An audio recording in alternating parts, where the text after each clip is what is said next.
18 horas. Notícias de Manaus, Amazonas, Brasil e do mundo. Agora na Mix.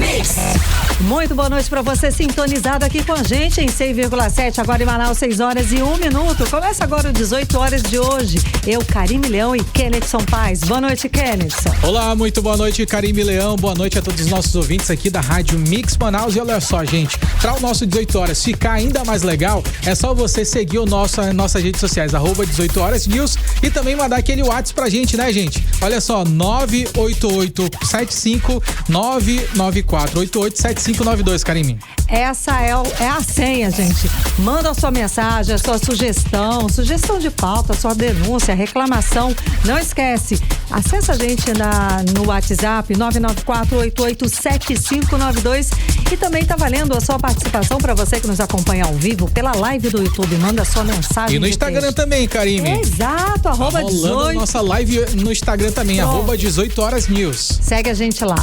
18 horas. Trânsito. Vamos falar com o repórter André Meirelles, que está nas ruas aqui de Manaus. André, conta pra gente, tá chovendo e como é que foram as ocorrências de hoje, com a chuva de hoje aqui na cidade de Manaus? Boa noite. Muito boa noite para você, Karime. Boa noite, Kennedson, aos ouvintes que estão nos acompanhando aqui na 100.7. Olha, agora, nesse momento, não tá chovendo, né? Mas tá aí ameaçando chover. A gente também teve várias ocorrências sobre a situação aqui na capital amazonense, com, né, várias alagações, também desabamentos que aconteceram em quase todas as zonas aqui da capital amazonense. E aí a Defesa Civil também foi acionada para ajudar aí nessas ocorrências, mas não teve vítimas, não teve nada que colocasse, né, a população em risco. E agora a gente vai falar de trânsito, Karime, Carlão, na Avenida São Jorge. Carlão não, perdão, Kennedson. Boa. Vamos lá, André, deve estar falando de mim, será? Deve estar falando mal de ti. Vamos lá, Kennedson. Na Avenida São Jorge, sentido bairro centro, na verdade, o trânsito segue carregado e congestionado em toda a extensão até chegar à Avenida Coronel Teixeira. E falando nela, na Coronel Teixeira, o fluxo tá pesado, com lentidão que segue até depois do shopping Ponta Negra, sabe ali aquela rotatória ali mais à frente? E na Avenida Brasil, também no trecho próximo ao conjunto Ayapuá, que liga a Coronel Teixeira, o trânsito tá lento e com retenção nesse comecinho de noite. Volto com vocês, Kennedson e Karime. Obrigada, André Meirelles. 18 horas.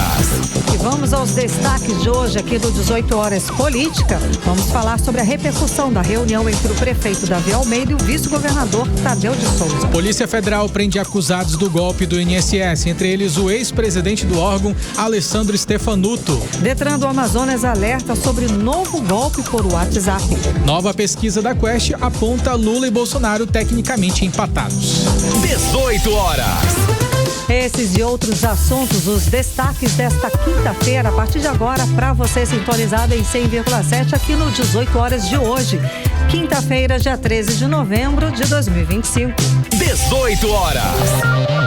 Kennedson, e vamos começar o 18 horas de hoje com política. O prefeito Davi Almeida se reuniu com o vice-governador Tadeu de Souza hoje na sede do governo do estado. Exatamente, Karime. Nós conversamos inclusive com o prefeito de Manaus e ele explicou pra gente detalhes a respeito dessa pauta com o vice-governador. Karime, a gente já vinha falando aqui no 18 horas a respeito sobre essa proximidade, que o Tadeu de Souza já vinha recebido ali a permissão para receber a faixa, e agora o prefeito fala pra gente detalhes sobre o que rolou por lá. Vamos ouvi-lo. Eu estive na manhã dessa quinta-feira com o vice-governador, doutor Tadeu, que é filiado ao Avante, é um parceiro nosso, e como prefeito fui lá falar com ele sobre a questão do passe livre estudantil estadual, que nós tínhamos um convênio e não foi renovado e é preciso que pagar o resíduo que nós temos, e eu pedi a ele a intervenção junto ao governo do estado.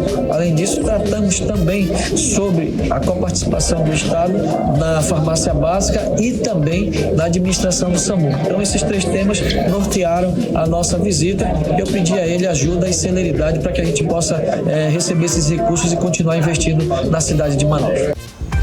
Bom, e depois dessa reunião com o Tadeu de Souza, o prefeito fez uma live com a participação de jornalistas. E a primeira pergunta, Kennison, foi justamente sobre as investigações a respeito da viagem do Caribe e contratos envolvendo familiares. O prefeito foi claro ao dizer que são questionamentos que já foram esclarecidos, inclusive junto com a Justiça. Ele vai apenas reapresentar todas as provas e documentos que ele já havia apresentado. Ele disse que a viagem foi paga com recursos próprios e que confia na atuação do Ministério Público e do Poder Judiciário. Outro ponto também comentado, Karime, que foi de bastante destaque, foi em relação à reforma da Previdência. Inclusive hoje houve protestos do Sindicato dos Professores e também Pedagogos aqui na nossa cidade de Manaus, em frente à Câmara Municipal de Manaus. Eles anunciaram o começo de uma greve por tempo indeterminado. O prefeito de Manaus, Davi Almeida, ele explicou sobre essa reforma e que vai beneficiar, ao invés daquela sensação, Karime, que estava prejudicando o prefeito, ele confirmou que muito pelo contrário, vai melhorar a vida dos professores. Vamos ouvi-lo. Estamos fazendo a reforma para garantir que você receba o seu salário quando você se aposentar. Hoje, quem está trabalhando não tem a certeza de que vai receber quando se aposentar em 2030. Amanhã ou segunda-feira eu devo estar publicando o maior diário oficial da história da cidade de Manaus. Mais de 30 mil processos que serão publicados, que vão beneficiar mais de 10 mil professores. Só com essa ação, eu devo aposentar aí em torno de 2 mil professores. Por isso que eu estou fazendo um concurso público. Vou fazer a progressão, ele já está no tempo já está no tempo para se aposentar, se aposenta e eu coloco os novos aqui com a nova regra. Hoje, quem está trabalhando não tem a certeza de que vai receber quando se aposentar em 2030. O que está acontecendo é que a Prefeitura está propondo a reforma da Previdência, aumentando a sua contribuição de 24% para 28%. E se eu fizer essa reforma, eu protejo os trabalhadores da nova reforma da Previdência, que vai tornar ainda mais longeva, ainda dá um tempo aí de mais 8, 10 anos para eles. É isso aí, o prefeito ele também respondeu, Kennedson, sobre o parecer técnico das contas do governo do Amazonas referentes a 2017, que a Assembleia Legislativa do Amazonas recomendou a reprovação. Só para a gente trazer um pouco mais de esclarecimento a respeito sobre isso, Karime, lembrando que esse foi o ano em que ele governou o estado do Amazonas ali de forma interina, no lugar do governador José Melo e também do vice Henrique Melo, que naquela época eles foram caçados por questões de compra de votos, né, Karime? E aí o prefeito Davi Almeida, na época, ele era presidente da Assembleia Legislativa do estado do Amazonas, ele assumiu esse cargo de governador pelo período de 3 meses, né? Assumiu esse cargo até a nova eleição. E aí acabou definindo a gestão do governador Amazonino Mendes, porque ele assumiu o governo durante aquele período, né? Verdade. E justamente referente a esse mandato interino que a Assembleia reprovou as contas, vamos ouvir o que disse o prefeito Davi Almeida. As contas do governo interino que eu participei, foi aprovada pelo Tribunal de Contas. Esse caso das minhas contas não é a Assembleia, são 2 ou 3 deputados que estão servindo de instrumentos, são drones, são petelecos, estão sendo teleguiados para tentar me atingir. Então eu quero aqui isentar a Assembleia. Se vale para o TCE, vale para a Assembleia. Foi a Assembleia que criou a regra. Aí agora ele disse assim, não, Davi foi governador, a gente tem que deixar ele inelegível por causa das contas dele. Eu fui pro governador na excepcionalidade. Essas atitudes demonstram exatamente um nível muito baixo de qualificação. Por exemplo, o Tribunal de Contas tem mais de 1.000 servidores, analistas, técnicos, auditores, que eles vão lá em loco, ver a conta. E as minhas contas, para você que está me assistindo, as contas do governo interino que eu participei, foi aprovada pelo Tribunal de Contas.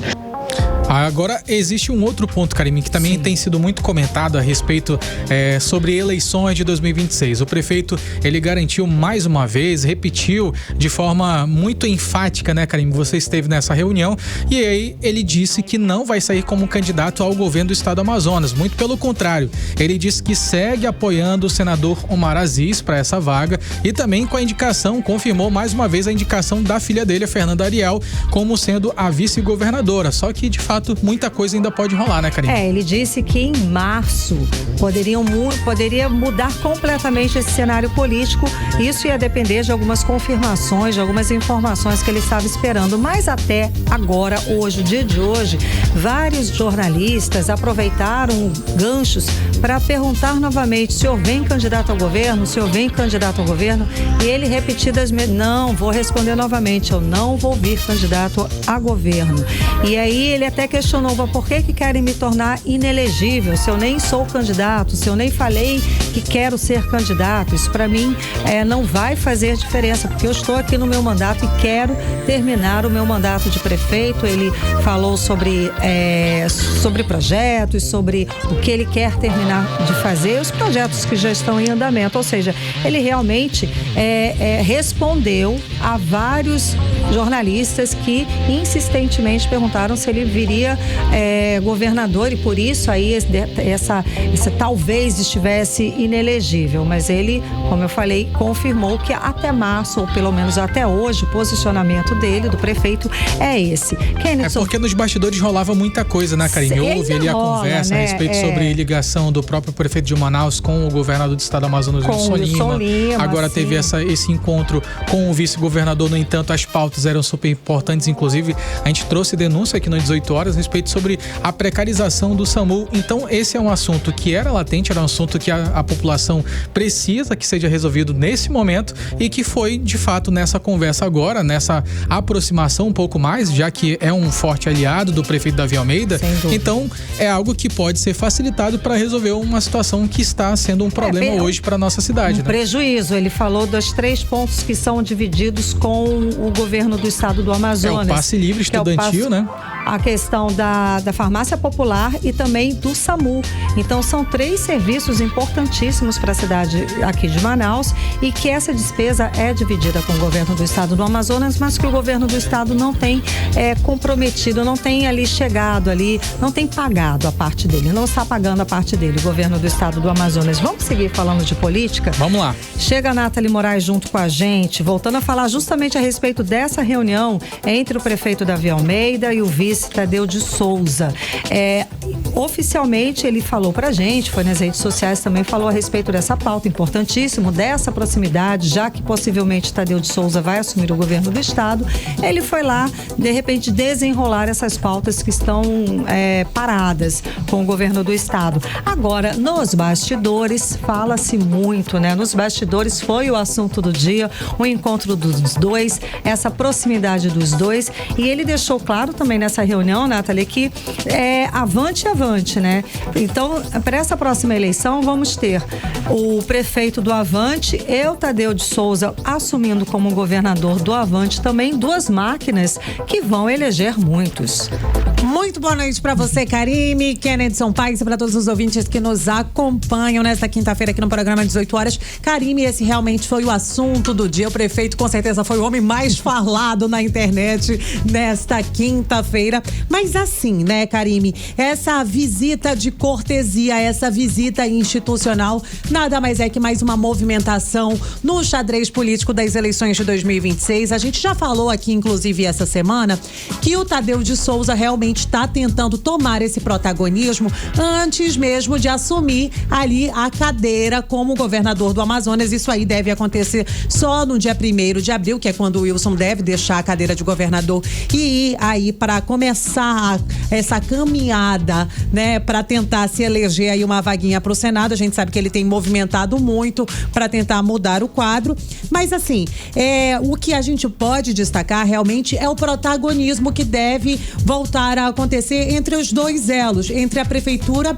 e o governo. A máquina, né, para a eleição. Exatamente, porque assim, a gente sabe, o Tadeu de Souza está ali, ele foi uma indicação, ele é amigo de infância do prefeito de Manaus, Davi Almeida, né? E aí ele foi uma indicação pro Wilson, e aí com a saída do Wilson, a gente realmente vai ter de novo essa aliança entre os 2. E o objetivo é muito claro, trazer o Avante mais forte, tornar realmente o Avante o partido mais forte aqui no Amazonas. Ele apoia aí o senador Omar Aziz, que é pré-candidato ao governador na chapa O Amazonas Forte de novo, e eles tem um objetivo, eleger o maior número realmente ali, né, de deputados estaduais, de deputados federais, e com a máquina na mão, a gente sabe, tudo é possível, né, Kennedson Paes? Agora, Nathalie, só para complementar um pouquinho do que você tem falado a respeito sobre o que aconteceu nesses bastidores, a gente tá falando muito agora do vice Tadeu de Souza, só que existem muitos outros braços que podem surgir por aí, que venham a surpreender algumas pessoas e outras não. Por quê?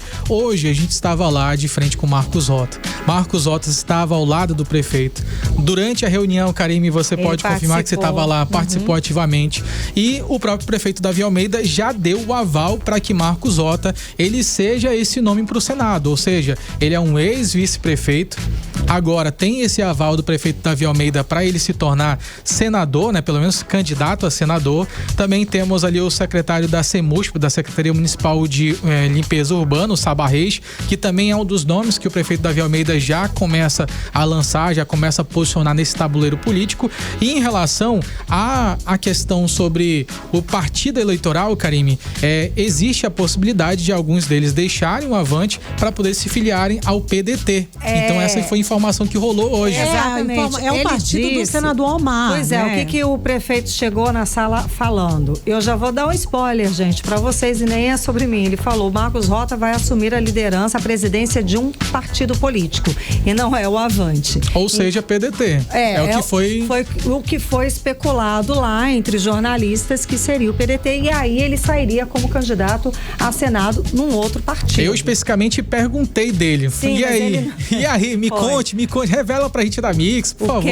O Kenneth foi insistente. Só que daí o momento era prefeito Davi Almeida, teve a coletiva, então ele não quis entrar muito em detalhes, daí era algo que ele queria falar somente no futuro. No entanto, todo mundo já falou, né, gente? Então eu vou falar aqui pra vocês também. Provavelmente. Mas a gente realmente espera que desse encontro sejam resolvidos, solucionados problemas, como vocês já adiantaram aí, do passe livre estudantil, né? Essa questão do SAMU, realmente, que são questões que são muito importantes para o funcionário. A gente está falando de saúde e educação, né? E com essa quebra de elos entre o governo e a prefeitura, a população acaba sendo prejudicada. Sem dúvida. Né? E ele foi perguntado no meio da nossa conversa lá, da live, se ele sentaria para conversar com o Wilson Lima novamente. Ele, sem dúvida alguma, em benefício da cidade, a gente precisa sentar para conversar, para a gente tentar um denominador comum. Então não existe ponte quebrada, né? Ele falou assim: vamos conversar, eu tenho toda a boa vontade. Antes de você me fazer a próxima pergunta, Karime, outro assunto também que foi bastante comentado, a gente chegou a falar aqui nos últimos dias, foi sobre a saída do Saulo Viana. A gente falou aqui que o Saulo Viana tinha deixado a Secretaria de Assistência Social da Prefeitura de Manaus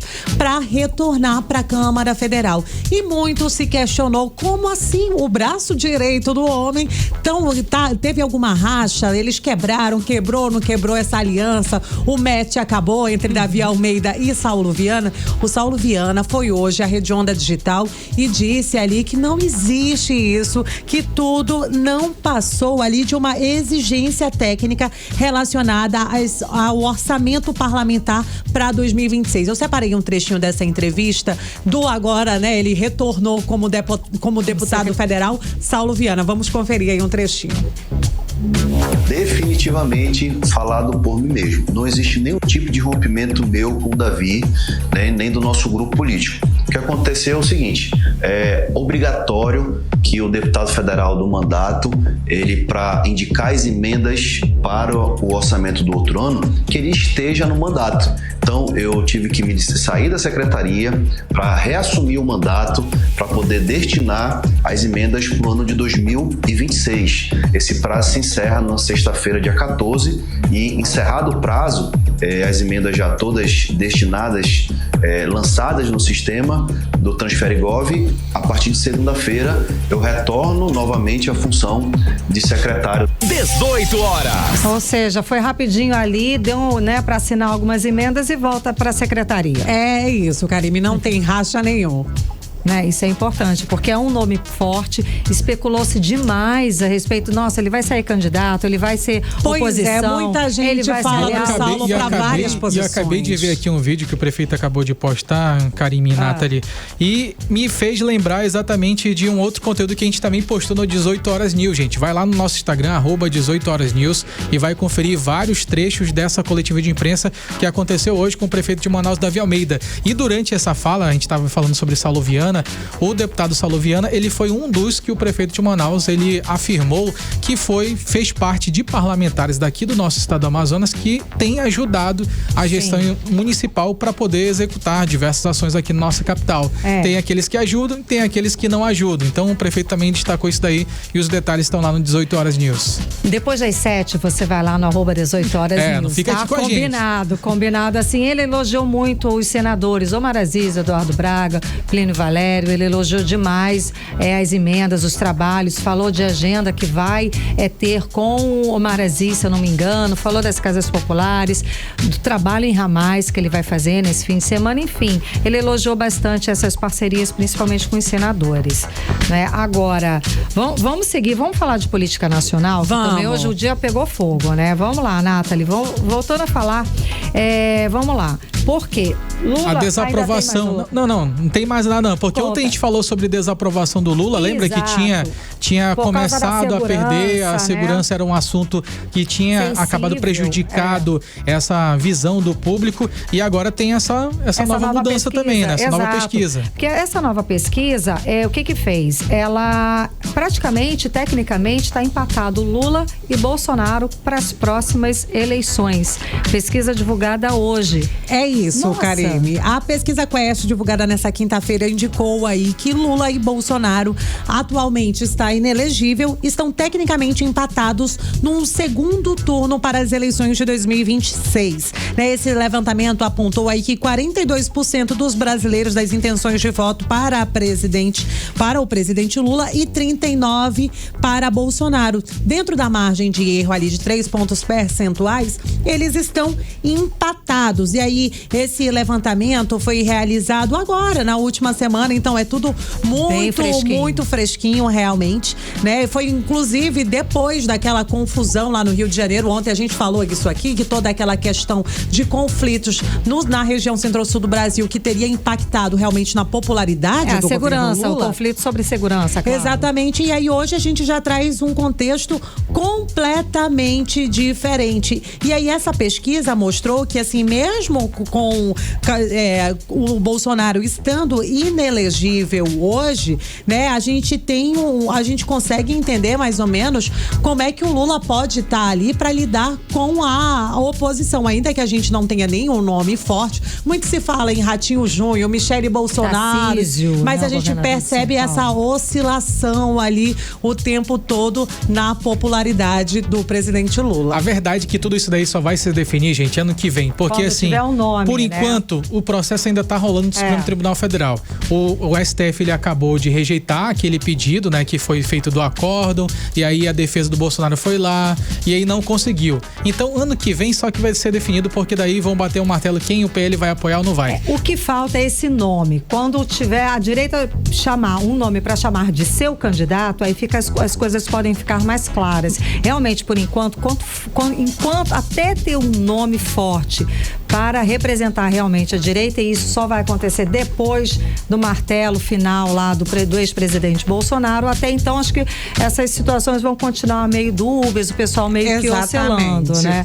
Eu acho que vai ser isso. Vamos lá, vamos seguir. E no Senado, lá no Senado Federal, o Senado aprovou a recondução de Paulo Gonet ao comando da Procuradoria-Geral da República por mais 2 anos. Vamos lá. Exatamente, o placar ficou assim, 45 votos a favor, 26 contra, um placar bem apertado, a gente pode dizer assim, né? Esse resultado realmente mostra que mesmo com o apoio do governo Lula, o nome do Gonet acaba, né, enfrentando algumas resistências ali dentro do Congresso. Isso porque a gente sabe, ainda tem muitos reflexos de todo esse processo, realmente. A PGR vinha sendo cobrada realmente, né, por uma atuação considerada mais discreta diante de todos os casos que a gente teve na política nacional, mas mesmo assim o Gonet garantiu aí mais 2 anos à frente, né, da PGR, e ele deve ficar aí até o fim de 2027. Mas o recado político, Kennedy, que para mim ficou muito claro com toda essa situação lá no Senado, que mesmo o Senado dando aval, né, deixou mais evidente que a autonomia e a postura da Procuradoria-Geral da República continua, com muita gente de olho ali, muita gente realmente observando. Afinal de contas, a gente teve muito escândalo nos últimos anos, hein? Nos últimos meses, então, carregado. Nathalie Moraes, muito obrigada. Valeu. 18 horas. Vamos seguir aqui, Karime, porque cada vez mais, Karime, criminosos estão se passando por órgãos públicos para poder aplicar golpes no WhatsApp, né, Karime? Exatamente. Esse é um alerta do Detran que daqui a pouquinho a gente vai falar a respeito do assunto. Kennedy, vamos falar que hoje teve uma mega operação contra os criminosos apontados como responsáveis pelo aquele golpe do INSS. Inclusive, o ex-presidente do INSS, Alessandro Stefanuto, foi preso hoje durante essa operação da polícia que investiga aí esse esquema dos descontos ilegais com aposentados e pensionistas. Né? Então, e o Alessandro Stefanuto, ele já estava afastado do cargo desde abril, depois que o escândalo tornou público. Todo mundo ficou sabendo, ele foi afastado. Durante a operação de hoje da Polícia Federal, foram cumpridos 10 mandados de prisão, como explica o repórter André Meirelles. Muito boa noite, Karine, Kennedson, aos ouvintes. Olha, o balanço é que 63 mandados de busca e apreensão e 10 prisão preventiva foram cumpridos em 15 estados e do Distrito Federal. O grupo é suspeito de montar uma rede para cobrar taxas indevidas de aposentados e pensionistas usando a associação e instituto como fachada.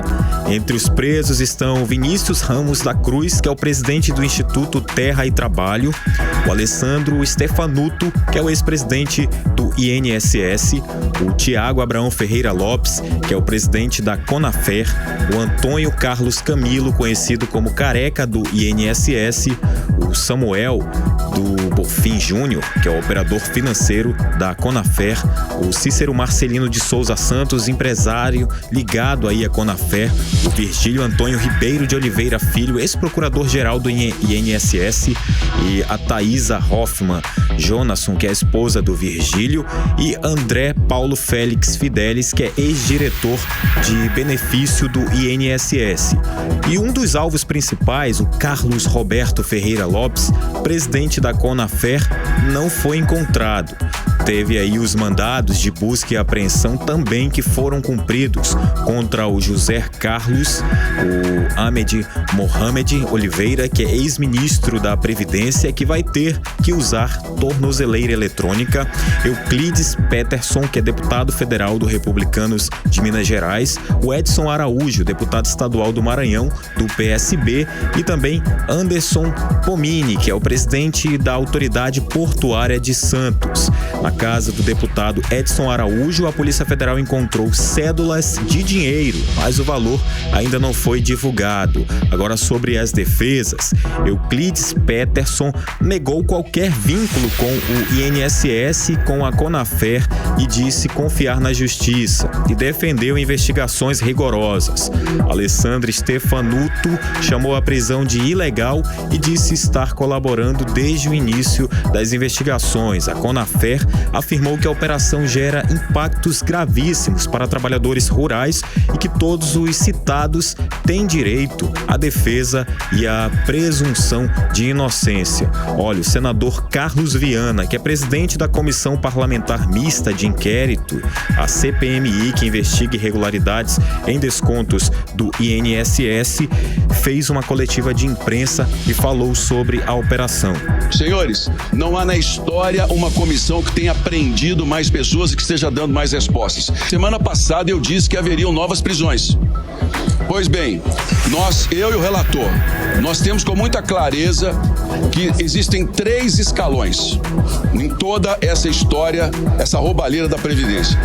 O terceiro escalão são os operadores e laranjas que receberam e sumiram com o dinheiro e que hoje foram presos em boa parte, mas que há outros que ainda serão presos ou têm que dar explicações porque colaboraram no desaparecimento dos bilhões dos aposentados.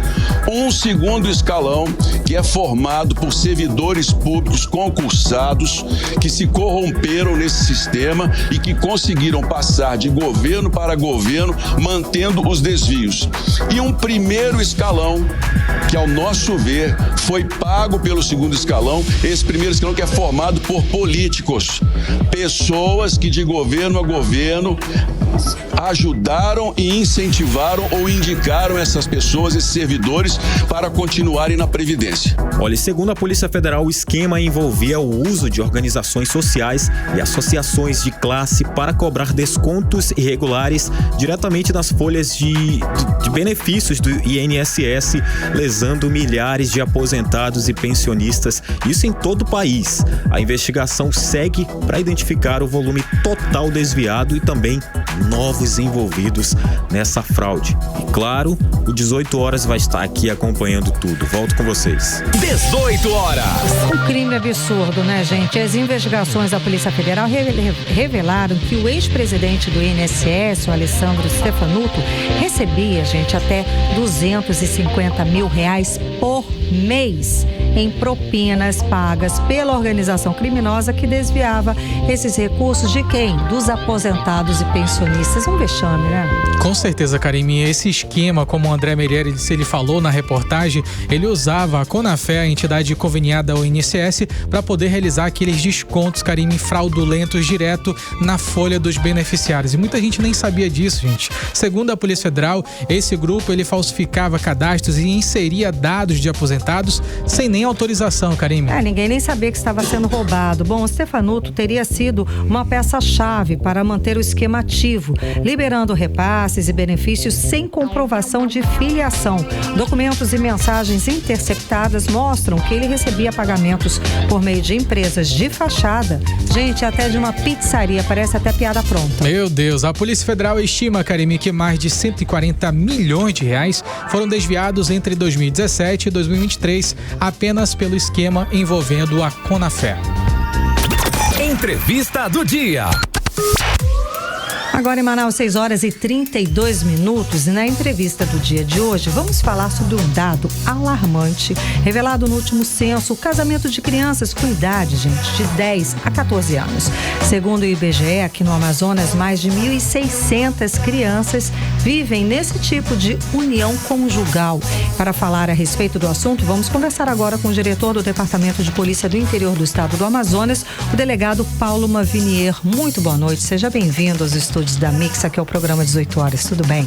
Boa noite, Karime, boa noite, é um prazer estar aqui mais uma vez, falando um pouco do nosso trabalho, um pouco dessa notícia que, na verdade, é um dado alarmante para o país, né? Sim. Eu até digo que isso é uma vergonha nacional, a gente ter que divulgar um dado desse, mostrando que muita gente ainda não abriu os olhos para essa realidade que as nossas crianças estão vivendo no Brasil. Esse dado, ele foi revelado há pouco tempo pelo IBGE e ficou todo mundo assustado. Como é que pode, né? Como a é que gente já vinha se questionando, né? Será que tá certo esses dados? Isso? Será que esse dado tá certo? E o pior que tá, né? O senhor tá aqui para confirmar isso. Esse dado, ele revela, além do crime, porque é uma união ilegal, uma realidade de violência e vulnerabilidade social, não é isso? Porque essa vulnerabilidade social é uma questão cultural que está por trás desse tipo de relacionamento?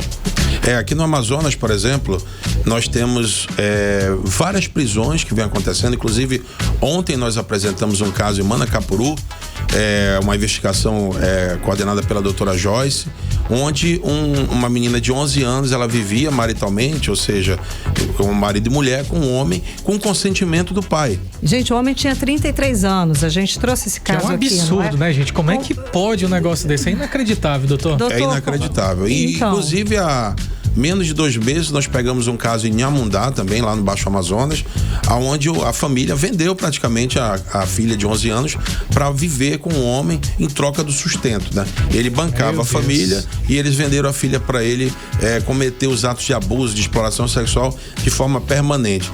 E nós conseguimos lá aprender, resolver essa situação, sanar essa violência, mas a gente sabe que isso é só a ponta do iceberg. A polícia, ela só trata o efeito, né? A causa, como você falou, é falta de políticas públicas, uma série de coisas que o governo federal, eu não vou citar nomes, mas direcionar, mas precisa haver uma movimentação de mais todos intensa. os entes para poder combater isso, para poder acolher, para poder orientar, prevenir e fiscalizar isso. A polícia, quando vai, a situação já está acontecendo. Vai para apagar um incêndio, né, delegado? E não duvide se esse número não for maior. É porque a gente está falando sobre o interior do estado do Amazonas. A gente já havia falado, delegado, em outras ocasiões, diversos crimes, mais especificamente sobre estupro de vulnerável. Em muitas regiões do interior do estado do Amazonas não existe internet, muitas pessoas não têm tantos conhecimentos a respeito de como denunciar. E, de fato, esse caso agora de Manacapuru foi através de uma denúncia, não foi, delegado? Foi uma denúncia que chegou. É importante hoje que as pessoas elas estão se movimentando nesse sentido, procurando os órgãos, a rede de apoio, né, para trazer a denúncia, e tá vendo que a polícia tá indo lá e tá fazendo o trabalho dela. Nós vamos, inclusive esse caso de Manacapuru foi muito interessante, porque ele tentou empreender fuga, né, e é uma cena extremamente regional. A doutora Joyce com a equipe da Polícia Civil perseguindo ele numa lanchinha e ele fugindo numa rabeta, tentando fugir da polícia. Quer dizer, na cidade você vê fuga de carro, de moto, né? Na nossa realidade, de lancha. E conseguiu fazer a prisão dele.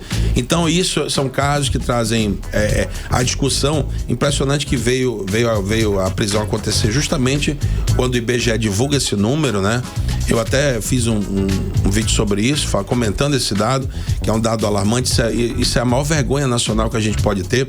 Existem tantas pautas hoje que são eleitas como prioritárias por questões de conveniência e estão esquecendo o que realmente importa. Do principal, né, do doutor? Principal, porque às vezes não é interessante falar. Aqui no Amazonas, por exemplo, nós que somos amazonenses sabemos que essa cultura, essa normalização do abuso sexual, do homem mais velho ter uma relação com a criança ali de 11 anos. Não, mas no interior é assim, né? Não, Manaus não, mas no interior as meninas começam cedo. É normal no interior, não é normal não. Não pode ser. Não pode, isso acontece desde a época da borracha. Sim, a minha avó, doutor, só pra citar um exemplo, né, só pra citar um exemplo, minha avó, Karine. É a lenda do boto, sim, né? Sim, a minha avó, ela casou com 14 anos, doutor.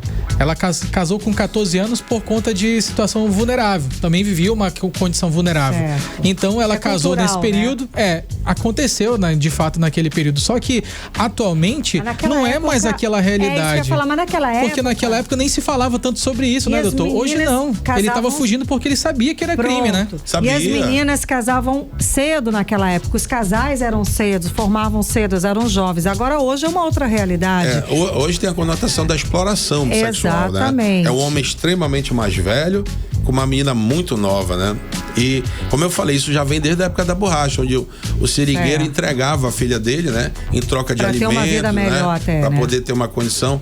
E isso parece que não mudou, né? Aí você falou muito bem da questão da lenda do boto, né? O boto é isso, é pra encobrir os abusos sexuais que aconteceram no interior do estado. E muitas vezes pelo próprio pai da vítima. Pelo próprio pai da vítima. Isso é muito comum. Muito, né? Eu sempre falo isso, 90% dos abusos que acontecem no interior do Amazonas são dentro de casa, com pessoas da família, pessoas que têm acesso, que gozam de confiança da criança, e muitas vezes a família encobre porque não quer expor, porque tem vergonha ou porque depende financeiramente do abusador. E pior, tem uma situação que ainda é pior. Às vezes a mãe da criança não quer que a filha denuncie, ela desconstrói a versão da filha para proteger o marido, que muitas vezes é padrasto. Ela prefere ficar com o agressor do que com a vítima, que no caso é a filha dela. Isso tem acontecido demais. E essa história tem acontecido em grandes centros, tá? Essa história da mãe desconstruir, não acreditar nessa filha que está sendo abusada pelo pai ou pelo padrasto para continuar aquela relação. Isso infelizmente é uma realidade em grandes capitais, não é? Isso, aqui no Amazonas é bem acentuado isso. Por exemplo, as justificativas são: não, mas é porque ele bebeu, ele não sabe o que ele estava fazendo. Toda vez que ele bebe, ele vai lá e abusa. Toda vez ele faz isso. Mas a mãe não, ele só bebeu porque ela não quer perder o marido. Às vezes é ele que banca a casa, né? E aí quando ele bebe, ele abusa das 2, 3 filhas mais novas que não são filha dele. Às vezes abusa. Nós tivemos uma prisão agora repugnante, que eu não me recordo, que foi Presidente Figueiredo, se não me engano, que o padrasto abusava da enteada, que tinha 11 anos, e abusava da filha, que tinha 9. Você entendeu? E fazia elas terem relação sexual entre elas, pra ele assistir. Meu É perturbador. Deus. Agora, É doutor, muito na sua perturbador. opinião, doutor, é necessário abrir uma guerra contra a exploração? A gente viu lá no Rio de Janeiro a polícia se mobilizando de modo geral para poder acabar com o tráfico de drogas, para poder acabar com o crime organizado. E aqui na nossa realidade da Amazônia, é necessário uma guerra contra a exploração? Olha, nós já declaramos essa guerra aqui no interior do Amazonas, em Manaus, e nós estamos precisando de voluntários, pessoas que venham compor com a gente, porque isso não é uma pauta de uma única pessoa, isso é uma pauta de todos, porque toca todas as crianças do Amazonas que vão fazer o futuro do estado. Eu ando muito no meu cargo hoje, diretor do interior, ele faz com que eu ande pelo interior do estado, e eu converso com as pessoas, e é comum as pessoas chegarem comigo e disserem: doutor, parabéns pelo seu trabalho, eu fui abusada quando eu era criança. O meu pai, o meu padrasto, o meu avô, o meu primo, o meu irmão, é muita gente sendo abusada. Pessoas que superaram isso, que tocaram uma vida normal, mas que passaram por esse trauma na infância. E a gente não pode admitir isso. Enquanto eu tiver força, saúde para andar nesse estado, nós vamos combater isso. Nós vamos combater com prisão, com investigação, com informação, com prevenção. Porque às vezes essa menina nem dá conta, nem sabe o que está acontecendo, acha que é uma coisa normal. Então a informação é importante, não só para essa menina entender que está sendo abusada, mas também como o coletivo. Quando o senhor fala de chamar todos para essa luta contra esse tipo de abuso, contra as crianças e os adolescentes, o senhor fala também da sociedade, o Kennedson, da gente participar, denunciando, fiscalizando. Até porque é a nossa responsabilidade constitucional, né, doutor? Exato. Então, o cidadão é responsável, né? Como que a gente pode participar? Conta. Você tem hoje o Disque 100, que é um canal de denúncias de direitos humanos nacional, que chega pra gente a denúncia. Você tem um canal da Polícia Civil, que é o 97, é um canal da Polícia Civil. Você tem o 181, que é do Sistema de Segurança Pública. Tem vários canais. Tem a rede escolar. Se o professor perceber que a aluna está sendo abusada sexualmente, ele tem a obrigação de relatar à polícia. O profissional da saúde que está no hospital, ele tem a obrigação de informar a polícia. Então toda essa rede de proteção está trabalhando. Mas eu vou te dar um exemplo do que eu estou dizendo. Você viu há um tempo atrás o caso Felca, que viralizou, estourou no país, estourou mundialmente, né? Do algoritmo favorecendo a atuação de abusadores e a adultização precoce das crianças. Aí teve o caso daquela moça, daquela menor que ele denunciou. Camilinha, né? Que ela era usada, mas a família dela. A família, o Ítalo lá, o Ítalo Santos, foi preso e tal. A Camila, desde cedo ela foi adultizada, foi explorada, foi erotizada. Mas e as pessoas que rolavam aquele conteúdo no seu feed? Faziam comentários absurdos. Então, esse ponto eu já vi ministra, se eu não me engano, a Carmen Lúcia falar. Sim, a pessoa que consome esse material, esse tipo de material pornográfico. Isso. O que acontece com essas pessoas? Isso. Aí a gente não vai ter condição de responsabilizar todo mundo nesse ponto, né? Mas é um dever moral, um dever ético, né? Uma questão humanitária. Pô, se você tá vendo uma criança sendo exposta, como é que você tá assistindo aquele vídeo? Você tá se divertindo com aquilo? Ou então, se você está em casa, tem ali um tio seu esquisitão, um primo esquisito que está consumindo esse tipo de conteúdo, denuncia, fala com ele. Denuncia, pelo menos denuncia na plataforma. Pronto. Se dá o trabalho de denunciar na plataforma, já é alguma coisa. Porque quando a plataforma recebe essas denúncias, geralmente eles analisam, verificam e já excluem automaticamente. Mas não, né? meu amigo, tem gente gostando de ver isso. Ou tem gente que não tá nem aí. Não, é porque tem público. Tem público. Se tem esse conteúdo e gira tanto dinheiro, é porque tem público. Tem público e tem gente lucrando com isso. E tem gente pagando por isso. Agora, doutor, outra pergunta que eu gostaria de fazer a respeito dessas crianças. Por exemplo, essa menina do caso de Manacapuru. A gente falou do pai, que o pai sabia, né, que entregou a menina para esse casamento com um homem de 33 anos, esse abusador de 33 anos, e parece que ele não recebeu nada em troca, ele apenas deu. E a mãe dessa menina existe? Qual é agora o trabalho com essa menor, com essa vítima? Como é que ela vai ficar, né? Pergunta que fica, assim, como é que ela vai sair? Existem os órgãos os municipais que têm apoiado muito, né? Os psicólogos, serviços, assistentes sociais municipais, os municípios, eles têm atuado muito em parceria, né? Eles têm apoiado toda esse pós-operação. Pronto, vocês trabalham juntos, né? Imagina. O nosso papel é, como eu falei, a gente trata... Apagar incêndio. Apaga o incêndio, a gente trata o efeito. Vai lá e prende e acabou. E a criança, a cabeça da criança que está sendo abusada, a cabeça da criança que é humilhada, que é obrigada. Eu vou mais além, você imagina como é que é a situação do Amazonas, que tem a população indígena. Como é que você imagina, por exemplo, o Alto Rio Negro, Santa Isabel, São Gabriel, Barcelos, índice altíssimo de abuso sexual dentro de comunidades indígenas. E aí? Aí os índios resolvem entre eles, abafa o caso, a vítima, ela é obrigada a conviver com aquele abusador, vê ele todos os dias na cara dela. Pois é. Até o dia que ele bebe, ele enche o cara dele de cachaça, aí vai lá de novo tentar abusar da vítima.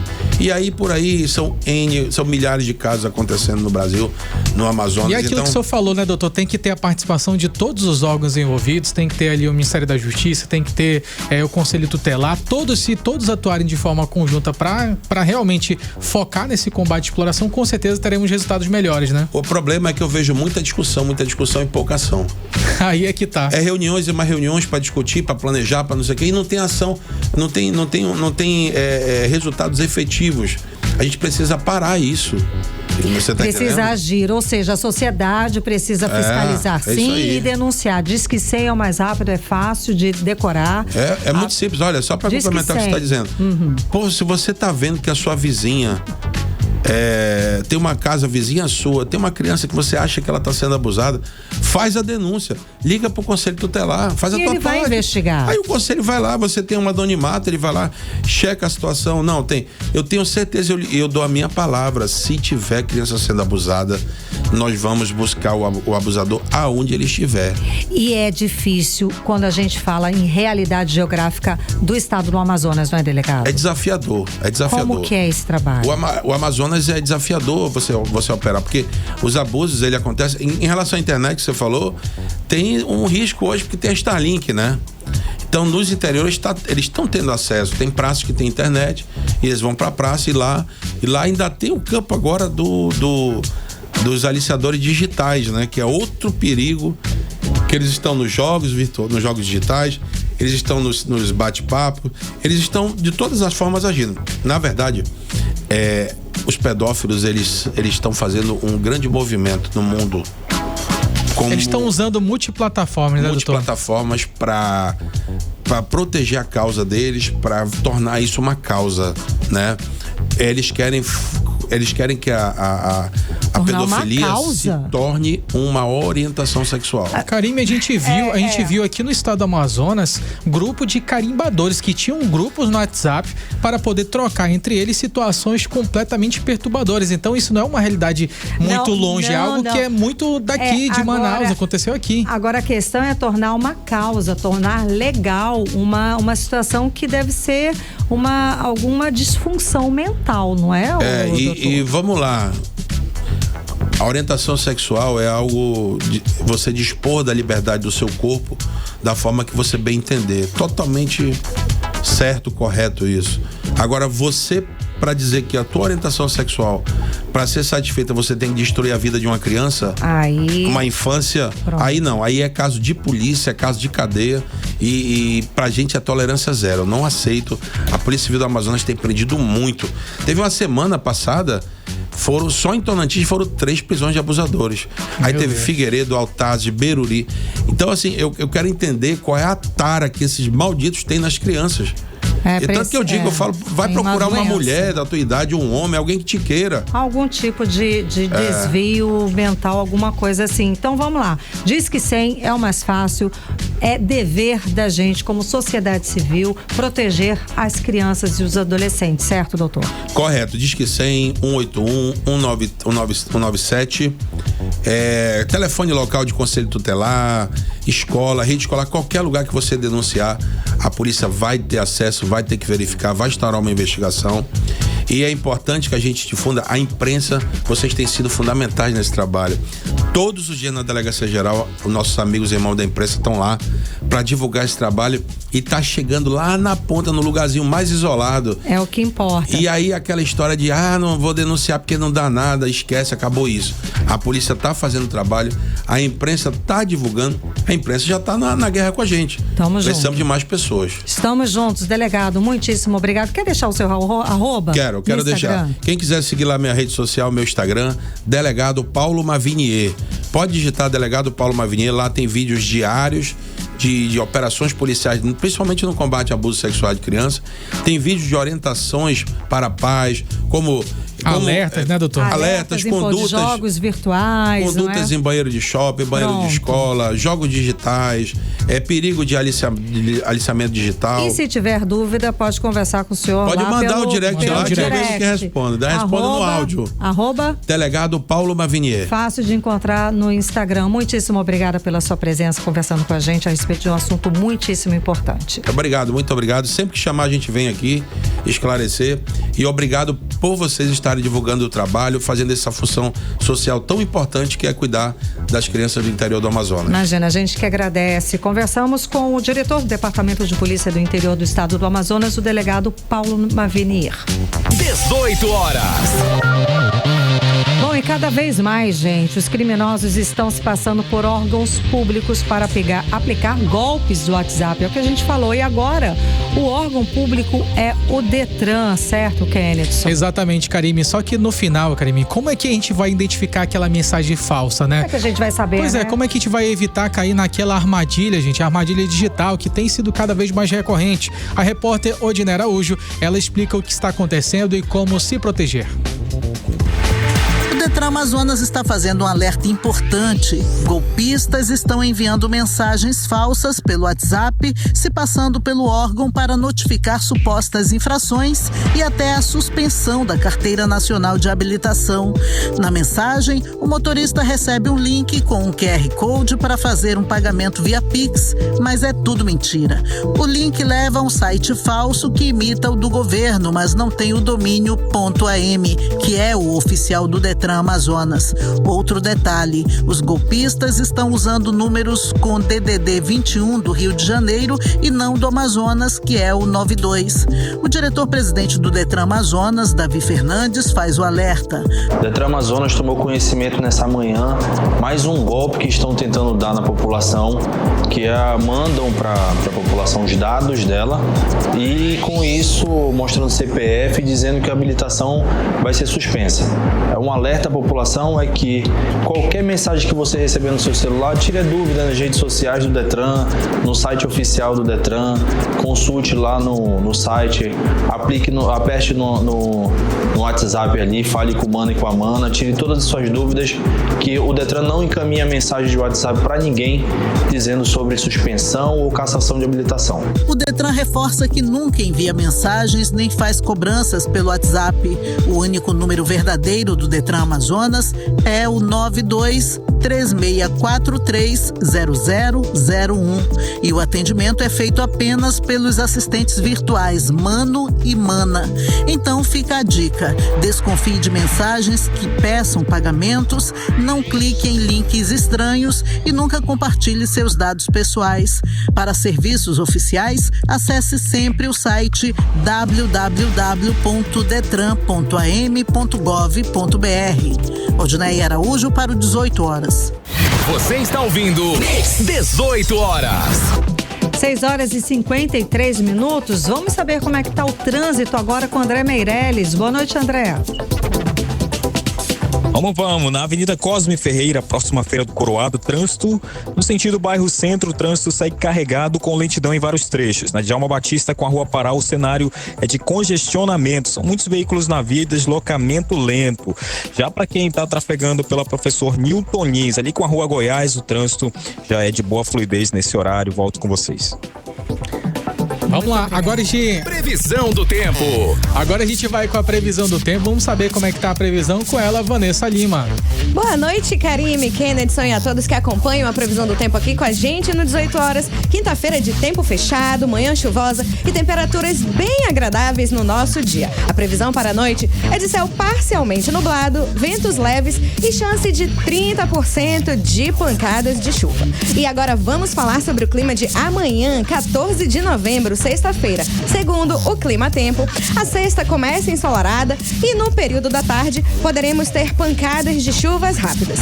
Quando anoitece, o céu fica mais limpo e a chance de chuva é baixa para a noite dessa sexta-feira. A temperatura nessa sexta varia entre mínima de 25 e máxima de 32 graus. E a umidade relativa do ar fica em torno de 66 a 96%. Muito obrigada, Vanessa Lima. 18 horas. Agora mudando de assunto, Karime, infelizmente temos mais um caso chocante. A gente falou ainda há pouco de um e agora parece que vem cada vez pior, né, Karime? Só piora. Uma idosa de 102 anos, gente, foi brutalmente agredida durante um assalto. Ela sobreviveu, mas foi encontrada ali pelo filho naquelas condições, Karime, com ferimentos graves depois de sofrer uma tentativa de enforcamento. Terrível esse caso, gente. Foi no município de Tefé e, segundo informações, a vítima estava sozinha no momento desse assalto. O repórter André Meirelles traz pra gente mais detalhes. Muito boa noite, é isso. Eleudina Matos de Amorim, de 102 anos. Isso mesmo, ela foi vítima de violência física durante um assalto que aconteceu na casa dela, no bairro Jerusalém, aqui em Tefé, no interior do estado. O crime aconteceu nessa última quarta-feira, dia 12 de novembro, e ela estava sozinha ali no local no momento do assalto. As informações de testemunhas dizem que no momento do assalto a vítima estava sozinha na casa, sofreu aí essa tentativa de enforcamento, além de diversas lesões no corpo, incluindo um ferimento na língua e lesões no rosto. A Polícia Militar do Amazonas disse que a nora da vítima havia saído minutos antes do crime e que a vítima foi encontrada pelo filho. Eleudina, que é a vítima, estava caída no chão da casa, apresentando ali vários ferimentos graves. A idosa foi atendida e encaminhada consciente para o hospital. E em razão das gravidades dos ferimentos, ela está recebendo atendimento médico em uma unidade de terapia intensiva, a UTI. O caso segue sendo investigado pela Polícia Interativa ali de Tefé. Volto com vocês. 18 horas. Economia. Vamos aos indicadores econômicos de hoje. O dólar fechou em alta de 0,1%, cotado aos R$ 5,29. O euro fechou em alta de 0,54% e sai cotado aos R$ 6,16. O Bitcoin fechou em queda de 2,89% aos R$ 523.269. E o Bovespa fechou em queda de 0,38% aos 157.027 pontos. E o Diese prevê que o pagamento do 13º salário tem potencial de injetar cerca de 369,4 bilhões de reais na economia brasileira até dezembro desse ano. O valor representa aproximadamente 2,9% do produto interno bruto do país. Conta considera que será pago, Karime, essa conta aos trabalhadores do mercado formal, os beneficiários da Previdência, aposentados e pensionistas da União dos estados e também municípios, Karime. 18 horas. E o Natal tá chegando, não é, Kenneth? Com ele, aquele clima de solidariedade, união, de esperança e, é claro, presentes.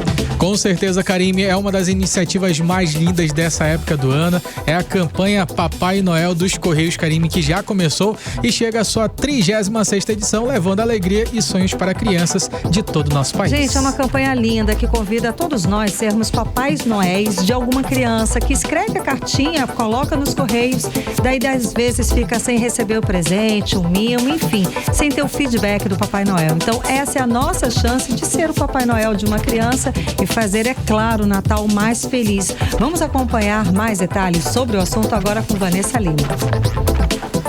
Dá pra sentir no ar aquela mistura de expectativa e solidariedade em todo o Brasil, Karime, Kennedson e ouvintes.